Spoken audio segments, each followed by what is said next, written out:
हम middle class लोगों की सैलरी रेत की मुट्ठी जैसी होती है, जितना कसकर पकड़ो उतनी तेज फिसल जाती है।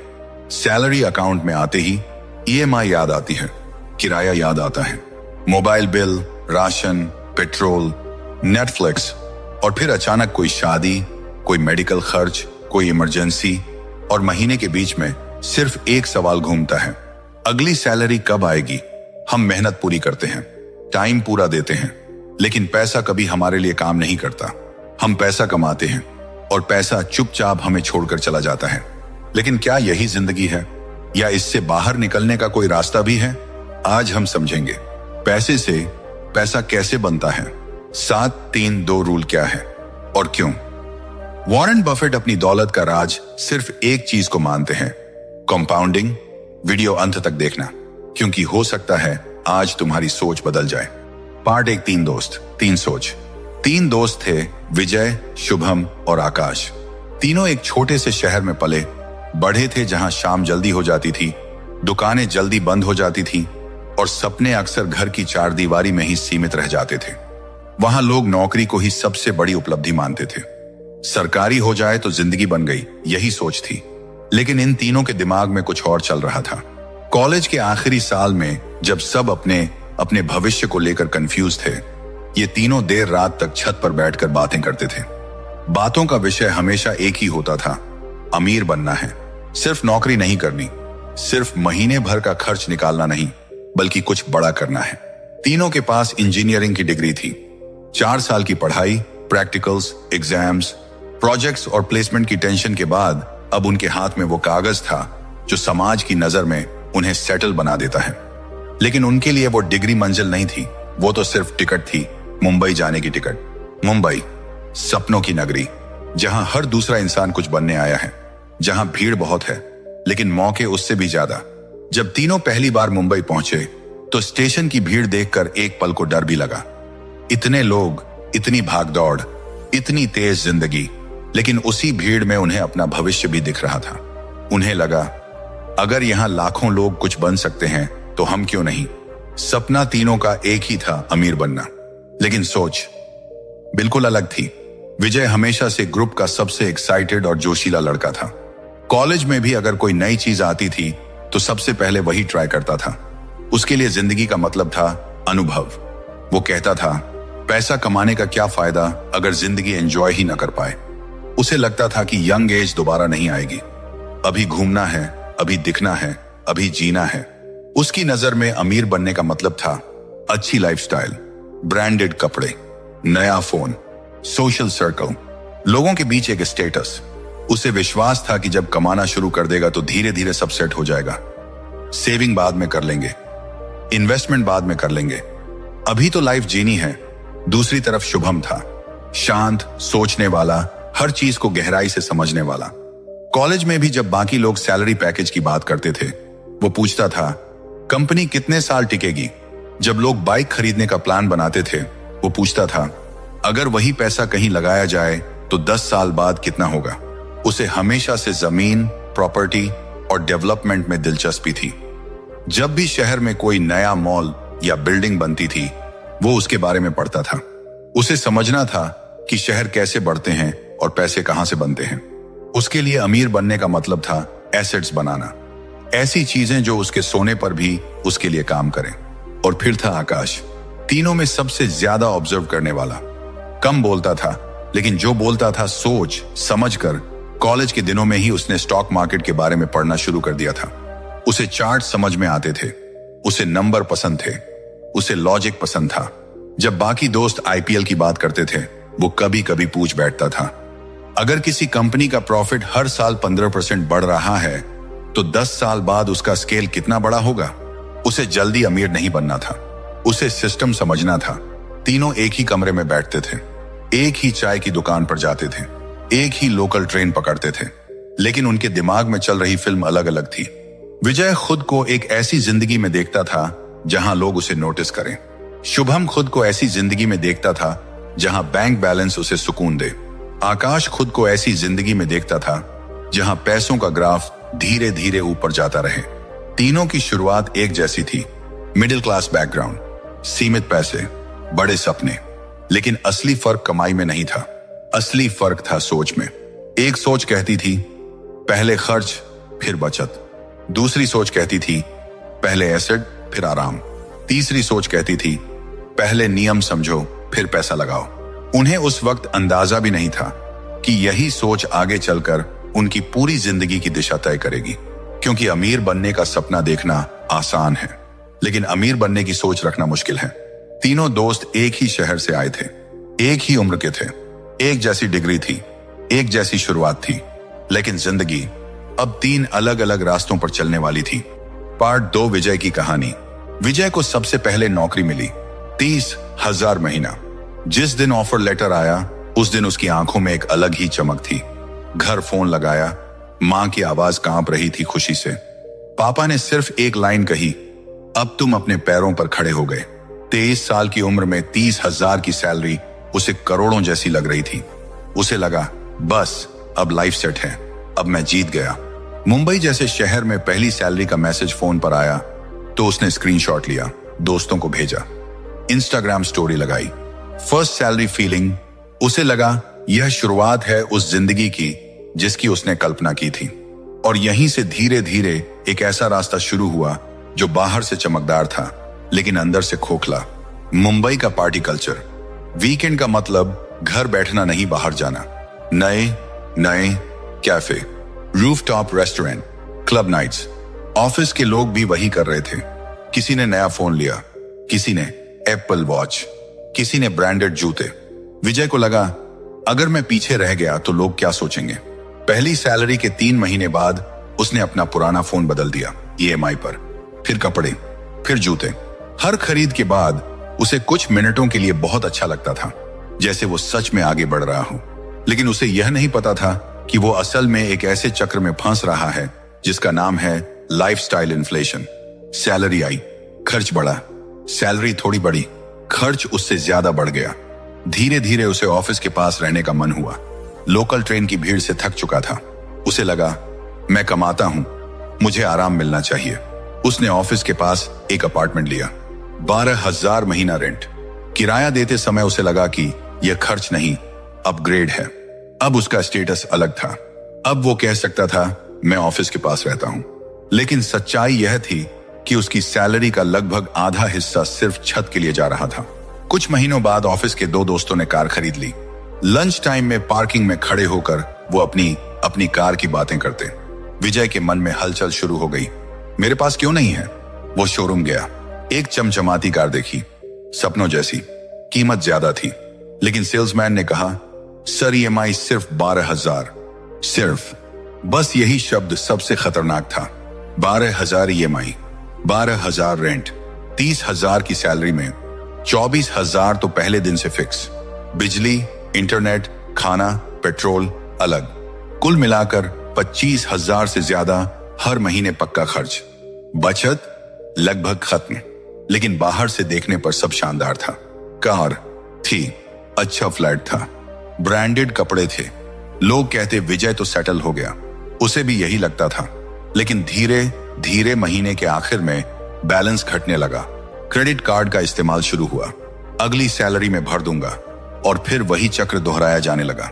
यहीं पर एक लाइन याद आती है जो वॉरेन बफेट ने कही थी, खर्च के बाद जो बचे उसे मत बचाओ, पहले बचाओ, फिर जो बचे उसे खर्च करो। लेकिन विजय ने इसका उल्टा किया, पहले खर्च, फिर जो बचेगा वो बचत। और जब कुछ बचा ही नहीं तो बचत कहां से होती? उसे लगता था कि वो आगे बढ़ रहा है क्योंकि उसकी लाइफस्टाइल बेहतर हो रही थी, लेकिन असल में वो फंस रहा था। फंस रहा था EMI में, फंस रहा था स्टेटस की दौड़ में, फंस रहा था तुलना में। वो हर महीने काम करता था सैलरी के लिए, सैलरी जाती थी खर्चों के लिए, पैसा उसके पास रुकता नहीं था। बढ़ना तो दूर की बात थी। वॉरेन बफेट की एक और लाइन है, अगर आप वो चीजें खरीदते हैं जिनकी जरूरत नहीं है तो जल्द ही आपको वो चीजें बेचनी पड़ेंगी जिनकी जरूरत है। विजय को यह लाइन तब समझ में नहीं आई। उसे लगा कार जरूरी है, उसे लगा बड़ा फ्लैट जरूरी है, उसे लगा दिखना जरूरी है। लेकिन जो जरूरी था, financial stability, emergency fund, investment, वो पीछे छूट गया। 23 की उम्र में उसे लगा मैं जीत गया।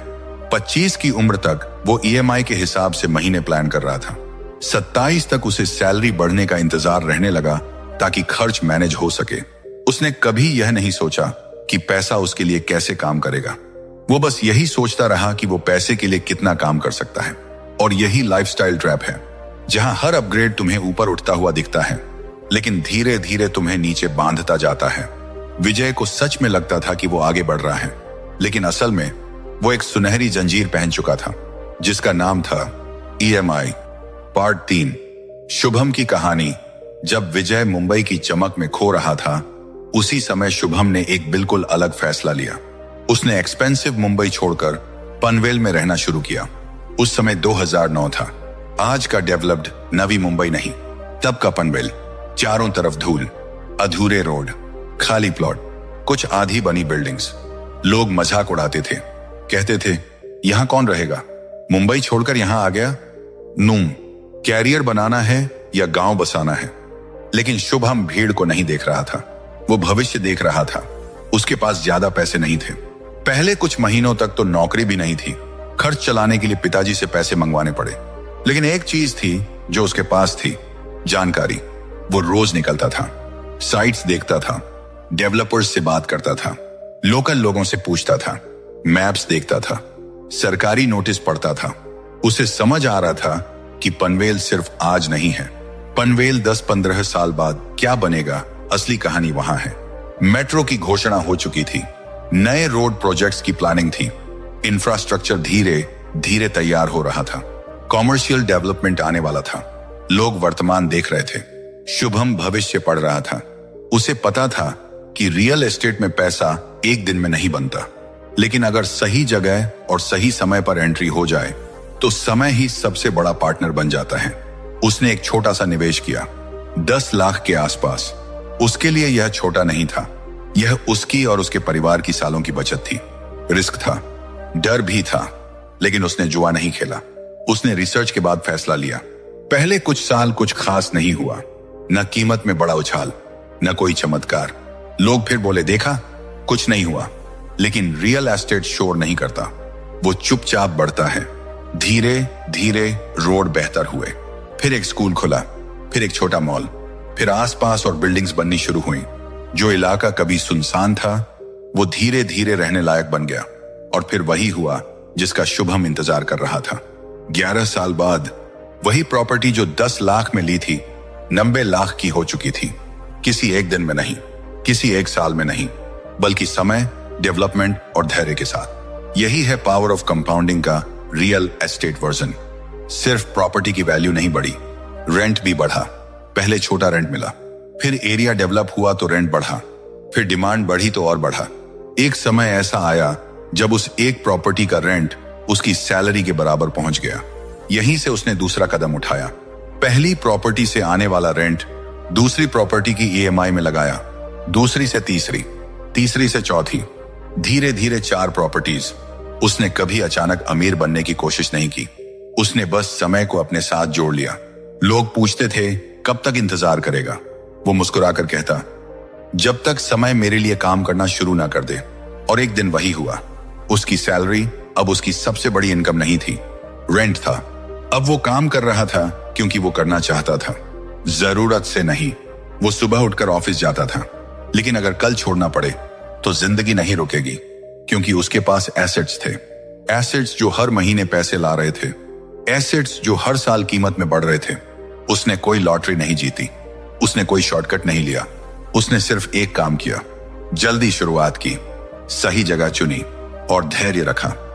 जहां बाकी लोग 5 साल में रिजल्ट चाहते थे, वो 10-15 साल की सोच रहा था। और यही फर्क था, वो काम नहीं कर रहा था, उसके एसेट्स काम कर रहे थे। जब लोग सैलरी का इंतजार करते थे, वो रेंट की नोटिफिकेशन देखता था। जब लोग EMI से बंधे थे, वो एसेट्स से आजाद हो चुका था। रियल एस्टेट ने उसे सिर्फ पैसा नहीं दिया, उसे समय दिया, सुकून दिया, चॉइस दी। और यही असली अमीरी है। पार्ट 4, आकाश की कहानी। जहां विजय लाइफस्टाइल में उलझ गया था और शुभम जमीन में भविष्य ढूंढ रहा था, वहीं आकाश ने एक तीसरा रास्ता चुना। न ज्यादा शोर, न ज्यादा दिखावा। उसे पता था कि स्टॉक मार्केट जल्दी अमीर बनने की जगह नहीं है, लेकिन सही तरीके से खेलो तो यह धीरे धीरे जिंदगी बदल सकता है। आकाश ने सबसे पहले अपने पैसों को सिस्टम दिया। उसने 50-30-20 रूल अपनाया। 50% जरूरतों के लिए, 30% लाइफस्टाइल के लिए, 20% सीधा निवेश। उसने फैसला किया कि जो भी हो जाए यह 20% कभी मिस नहीं होगा। सैलरी कम हो या ज्यादा, महीने में कितना भी खर्च हो, निवेश पहले कटेगा।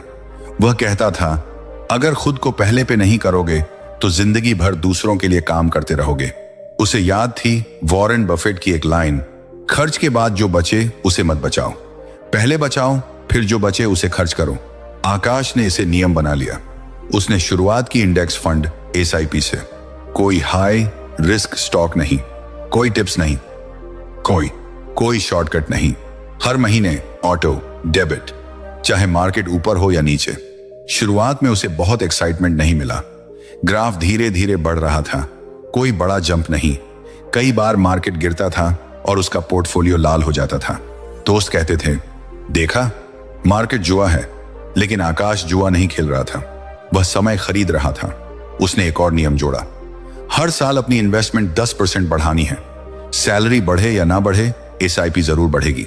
पहले साल 5,000, अगले साल 5,500, फिर 6,000 से ज्यादा। धीरे धीरे उसका निवेश बढ़ता गया। उसे वॉरेन बफेट की एक और बात याद रहती थी, स्टॉक मार्केट अधीर लोगों से पैसा लेकर धैर्यवान लोगों को देता है। आकाश अधीर नहीं था। उसने समझ लिया था कि मार्केट में अमीर वही बनता है जो टिकता है। लेकिन वह यही नहीं रुका। उसे समझ आ गया कि सिर्फ सैलरी से बड़ा कॉर्पस बनाना मुश्किल है। इसलिए उसने साइड इनकम बनानी शुरू की।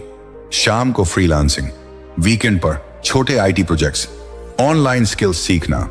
उसने कोडिंग सुधारी, डेटा टूल्स सीखे, छोटे छोटे क्लाइंट्स लिए। शुरुआत में एक्स्ट्रा 5,000 मिलते थे, फिर 10,000, फिर कभी कभी 20,000 भी। उसने उस एक्स्ट्रा इनकम को खर्च नहीं किया, सीधा निवेश में डाल दिया। अब उसकी SIP सिर्फ सैलरी से नहीं चल रही थी, उसके स्किल्स भी उसके लिए पैसा बना रहे थे। धीरे धीरे उसके मल्टीपल इनकम सोर्स बन गए। Job income, freelancing income, bonus income. हर बार वही नियम, पहले निवेश। कई बार मार्केट क्रैश हुआ, उसका पोर्टफोलियो गिरा, लोग पैनिक में बेच रहे थे। लेकिन उसे बफेट की लाइन याद थी, जब लोग लालची हों तो डरिए, और जब लोग डर रहे हों तो लालची बनिए। जब सब डर रहे थे, आकाश ने SIP बढ़ा दी, क्योंकि उसे पता था कि डिस्काउंट पर खरीदना ही लॉन्ग टर्म वेल्थ का आधार है। साल दर साल उसका कॉर्पस बढ़ता गया। पहले 2-3 साल में ग्रोथ छोटी थी, फिर कंपाउंडिंग ने असर दिखाना शुरू किया। पहले जो इंटरेस्ट मिलता था वो छोटा था, फिर इंटरेस्ट पर इंटरेस्ट जुड़ने लगा, फिर वही इंटरेस्ट उसकी एनुअल कंट्रीब्यूशन से भी ज्यादा होने लगा। यहीं पर उसने असली मैजिक महसूस किया। उसे समझ आया कि पैसा कमाने से ज्यादा जरूरी है पैसा टिकाना और उसे समय देना। 10 साल के अंदर उसका पोर्टफोलियो इतना बड़ा हो चुका था कि अगर वह चाहे तो बेसिक खर्च इन्वेस्टमेंट रिटर्न से कवर हो सकते थे। वह अब काम इसलिए कर रहा था क्योंकि उसे करना अच्छा लगता था, न कि इसलिए क्योंकि EMI भरनी है। वह अक्सर कहता था, रिस्क वहां से आता है जहां समझ नहीं होती। उसने बिना समझे कभी निवेश नहीं किया। उसने धैर्य को स्किल बना लिया। धीरे धीरे उसकी इन्वेस्टमेंट इनकम उसकी लाइफस्टाइल कॉस्ट को पकड़ने लगी। और एक दिन उसने कैलकुलेट किया, अगर यही ग्रोथ रेट 5 साल और चला तो वह फाइनेंशियली इंडिपेंडेंट हो जाएगा। न कोई लॉटरी, न कोई क्रिप्टो गैम्बल, न कोई ओवरनाइट सक्सेस, सिर्फ डिसिप्लिन, कंसिस्टेंसी और कंपाउंडिंग। जब लोग सैलरी इंक्रीमेंट का इंतजार कर रहे थे, आकाश कंपाउंडिंग इंक्रीमेंट देख रहा था। वह समझ चुका था कि असली आजादी हाई इनकम से नहीं आती, फाइनेंशियल कंट्रोल से आती है। और इसीलिए वह मुस्कुराकर कह सकता था, मैं काम करना चाहता हूं, मजबूरी में नहीं। यही था उसका game, stock market plus sir discipline plus time. और यही वजह थी कि उसकी कहानी चुपचाप चल रही थी, लेकिन सबसे स्थिर थी। 7-3-2 रूल ऑफ कंपाउंडिंग। अब ध्यान से समझो, क्योंकि यही वो जगह है जहां ज्यादातर लोग गलती कर देते हैं। लोग सोचते हैं कि पैसा तभी बड़ा बनता है जब बहुत बड़ा अमाउंट लगाया जाए, लेकिन सच्चाई यह है कि पैसा अमाउंट से नहीं, रेट और टाइम से बढ़ता है। 7-3-2 रूल इसी खेल को आसान भाषा में समझाता है। अगर आपको औसतन 10% का रिटर्न मिलता है तो आपका पैसा लगभग 7 साल में 2 गुना हो जाता है। मान लो आपने 1 लाख निवेश किए, अगर 10% सालाना रिटर्न मिलता है तो लगभग 7 साल में वह 2 लाख के आसपास हो जाएगा। यह सुनने में बहुत रोमांचक नहीं लगता। 7 साल इंतजार और सिर्फ 2 गुना। यही वजह है कि ज्यादातर लोग बीच में ही रुक जाते हैं, क्योंकि पहले 7 साल कंपाउंडिंग का सबसे धीमा हिस्सा होता है। यही वो फेज है जहां लोग पेशेंस खो देते हैं। पहले साल में 10% का मतलब सिर्फ 10,000 की बढ़त। दूसरे साल 10% अब 1,10,000 पर लगेगा। तीसरे साल 1,21,000 पर। शुरुआती बढ़त छोटी दिखती है, धीमी लगती है, उबाऊ लगती है, लेकिन असली खेल यहां से शुरू होता है। पहले 7 साल बेस बनता है। इन 7 सालों में आप अमीर नहीं बनते। आप नींव बनाते हैं, जमीन तैयार करते हैं, गति इकट्ठी करते हैं। जब 1 लाख 2 लाख बनता है तब लोग कहते हैं बस इतना, लेकिन उन्हें यह समझ नहीं आता कि अब आगे जो होगा वो अलग होगा। अब शुरू होते हैं अगले 3 साल। जब 2 लाख पर 10% लगता है तो बढ़त अब 20,000 की होती है, 10,000 की नहीं। यही फर्क है। अब पैसा खुद भी कमाने लगा है। अब आपका पैसा आपके लिए काम कर रहा है। अगले 3 साल ग्रोथ तेज होती है, क्योंकि अब हर साल की बढ़त पिछले साल से बड़ी होती जाती है। ग्राफ अब थोड़ा ऊपर उठता दिखने लगता है। और फिर आते हैं आखिरी 2 साल। यही वो फेज है जिसे एक्सपोनेंशियल जंप कहते हैं। जब बेस बड़ा हो जाता है तो 10% भी बड़ा बन जाता है। अगर आपके पास 4 लाख हैं तो 10% मतलब 40,000। अगर 8 लाख हैं तो 10% मतलब 80,000। अब बढ़त सैलरी जैसी लगने लगती है। और यही है कंपाउंडिंग का जादू। पहले 7 साल में आप मेहनत करते हैं, अगले 3 साल में मेहनत का असर दिखने लगता है, आखिरी 2 साल में पैसा रॉकेट की तरह भागता है। इसीलिए इसे 7-3-2 रूल कहा जाता है। यह कोई जादुई फॉर्मूला नहीं है, यह समय का गणित है। शुरुआत में लाइन सीधी लगती है, धीरे धीरे कर्व बनता है, फिर वही कर्व तेजी से ऊपर उठता है। कंपाउंडिंग शुरू में बोरिंग लगती है, धीमी लगती है, लगता है कुछ हो ही नहीं रहा, लेकिन असल में अंदर ही अंदर गति बन रही होती है। जैसे हवाई जहाज रनवे पर दौड़ता है, शुरू में लगता है बस चल रहा है, फिर अचानक जमीन छोड़ देता है। कंपाउंडिंग भी वैसी ही है। जितना जल्दी शुरू करोगे उतना ज्यादा रनवे मिलेगा। अगर आप बीच में रुक गए तो प्लेन कभी उड़ान नहीं भरेगा। 7 साल धैर्य चाहिए, 3 साल भरोसा चाहिए, 2 साल में चमत्कार दिखता है। लेकिन वो 2 साल उन्हीं को मिलते हैं जो पहले 7 साल टिके रहते हैं। यही है 7-3-2 रूल ऑफ कंपाउंडिंग। धीरे शुरू होता है, फिर तेज होता है, और एक समय बाद अनस्टॉपेबल हो जाता है। अब इसे बहुत सरल तरीके से समझते हैं। 2, मान लो कोई 25 साल की उम्र में हर महीने 5,000 की SIP शुरू करता है। रिटर्न मान लेते हैं औसतन 12% सालाना। 5,000 सुनने में बड़ा अमाउंट नहीं लगता। कई लोग कहते हैं इससे क्या होगा, लेकिन खेल अमाउंट का नहीं, समय का है। अगर यही 5,000 हर महीने लगातार 30 साल तक निवेश किए जाएं, तो 55 साल की उम्र तक पहुंचते यह रकम करोड़ के आसपास पहुंच सकती है। ध्यान देना, यह जादू नहीं है, यह लॉटरी नहीं है, यह कोई अचानक बड़ा मुनाफा नहीं है। यह हर महीने की छोटी सी आदत है जो समय के साथ मिलकर विशाल बन जाती है। अब यही उदाहरण बदलते हैं। अगर वही 5,000 की SIP कोई 35 साल की उम्र में शुरू करे और 55 तक, यानी सिर्फ 20 साल निवेश करे, तो उसका फाइनल कॉर्पस लगभग आधा रह जाएगा। अमाउंट वही, रिटर्न वही, डिसिप्लिन वही, फिर भी परिणाम अलग। क्यों? क्योंकि कंपाउंडिंग को सिर्फ एक चीज चाहिए, टाइम। 25 साल की उम्र में शुरू करने वाले को 10 साल एक्स्ट्रा मिलते हैं, और वही 10 साल सबसे ज्यादा ताकतवर होते हैं। शुरुआती सालों में पैसा छोटा लगता है, लेकिन जैसे जैसे बेस बड़ा होता है, इंटरेस्ट पर इंटरेस्ट जुड़ता जाता है।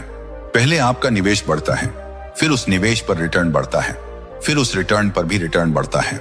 यही कंपाउंडिंग का असली खेल है। वॉरेन बफेट का फॉर्मूला। वॉरेन बफेट कहते हैं, do not save what is left after spending, spend what is left after saving. यह लाइन सुनने में बहुत साधारण लगती है, लेकिन यही अमीरी का आधार है। ज्यादातर लोग क्या करते हैं, पहले खर्च, फिर बचत, और जब कुछ बचता ही नहीं तो निवेश कहां से होगा? बफेट की ताकत सिर्फ उनका दिमाग नहीं था, उनकी असली ताकत थी अर्ली स्टार्ट प्लस पेशेंस। उन्होंने बहुत जल्दी निवेश शुरू किया, और उससे भी बड़ी बात, उन्होंने बीच में रुकना नहीं सीखा। उनकी ज्यादातर संपत्ति 50 साल की उम्र के बाद बनी। क्यों? क्योंकि तब तक कंपाउंडिंग ने दशकों का समय जमा कर लिया था। सबसे बड़ी गलती क्या है? लेट शुरू करना। 25 में शुरू करो इक्वल फ्रीडम, 35 में शुरू करो इक्वल प्रेशर। 25 में शुरू करोगे तो समय तुम्हारे साथ होगा, 35 में शुरू करोगे तो समय तुम्हारे खिलाफ दौड़ रहा होगा। जो 25 में शुरू करता है वह धीरे धीरे बेस बनाता है, उसे कंपाउंडिंग के पूरे 30 साल मिलते हैं। जो 35 में शुरू करता है उसे वही मंजिल पाने के लिए ज्यादा अमाउंट लगाना पड़ता है, ज्यादा रिस्क लेना पड़ता है और ज्यादा तनाव झेलना पड़ता है। टाइम खरीदा नहीं जा सकता, लोन से नहीं, हाई सैलरी से नहीं। आप सैलरी बढ़ा सकते हैं, इन्वेस्टमेंट बढ़ा सकते हैं, रिस्क बढ़ा सकते हैं, लेकिन समय नहीं बढ़ा सकते। यही वजह है कि अर्ली स्टार्ट एक अनफेयर एडवांटेज है। Final comparison. 36 की उम्र में तस्वीर साफ हो चुकी थी। शुभम फाइनेंशियली फ्री, उसके एसेट्स उसके लिए काम कर रहे थे। आकाश 5 साल में रिटायरमेंट की तैयारी, उसका कॉर्पस इतना बड़ा हो चुका था कि पैसिव इनकम बनने लगी थी। विजय 20 साल ईएमआई बाकी, सैलरी बढ़ी थी लेकिन खर्च उससे तेज बढ़े थे। फर्क कमाई में नहीं था, फर्क सोच और डिसिप्लिन में था। सैलरी कम होना प्रॉब्लम नहीं है, बहुत लोग कम सैलरी से शुरुआत करते हैं। हैबिट्स असली प्रॉब्लम है। अगर आदत है पहले खर्च करने की तो लाख कमाओ या 10 लाख कमी महसूस होगी। Early start equal unfair advantage. जितना जल्दी शुरुआत उतना लंबा रनवे। कंपाउंडिंग स्लो शुरू होती है, पहले बोरिंग लगती है, धीमी लगती है, लेकिन जो टिके रहते हैं उनके लिए वही कंपाउंडिंग अनस्टॉपेबल बन जाती है। आखिर में अमीर वो नहीं बनता जो सबसे ज्यादा कमाता है, अमीर वो बनता है जो सबसे ज्यादा समय तक डिसिप्लिन रहता है। अगर आज की कहानी में कहीं ना कहीं तुम्हें अपना चेहरा दिखा, अगर तुम्हें लगा कि तुम भी विजय की तरह दौड़ रहे हो या तुम शुभम और आकाश की तरह सिस्टम बनाना चाहते हो, तो अब फैसला तुम्हारे हाथ में है। अगर आप चाहते हो कि मैं 5,000 से 50,000 तक की पूरी SIP strategy step by step break down करूं, एक ऐसा अर्ली रिटायरमेंट रोड मैप बनाऊं जिसे मिडिल क्लास रियलिस्टिकली फॉलो कर सके, और एक प्रैक्टिकल इन्वेस्टिंग गाइड दूं जो थियरी नहीं ग्राउंड रियलिटी पर बेस्ड हो, तो कमेंट करो फाइनेंशियल फ्रीडम। मैं समझ जाऊंगा कि आप रेडी हो अगला लेवल अनलॉक करने के लिए। वीडियो पसंद आई हो तो लाइक जरूर करो। आपका एक लाइक सिर्फ एक क्लिक नहीं है, वो सिग्नल है कि ऐसा कंटेंट और बनना चाहिए। और अगर तुम सच में चाहते हो कि तुम सैलरी के पीछे भागना बंद करो और पैसा तुम्हारे लिए काम करना शुरू करे, तो चैनल सब्सक्राइब करो लेजेंड ऑफ फाइनेंस, क्योंकि यहां हम शॉर्टकट्स नहीं बेचते, यहां हम ओवरनाइट सक्सेस की कहानी नहीं सुनाते, यहां हम हाइप नहीं सिस्टम सिखाते हैं। मिलते हैं अगली वीडियो में, तब तक कमाओ नहीं समझदारी से बढ़ाओ।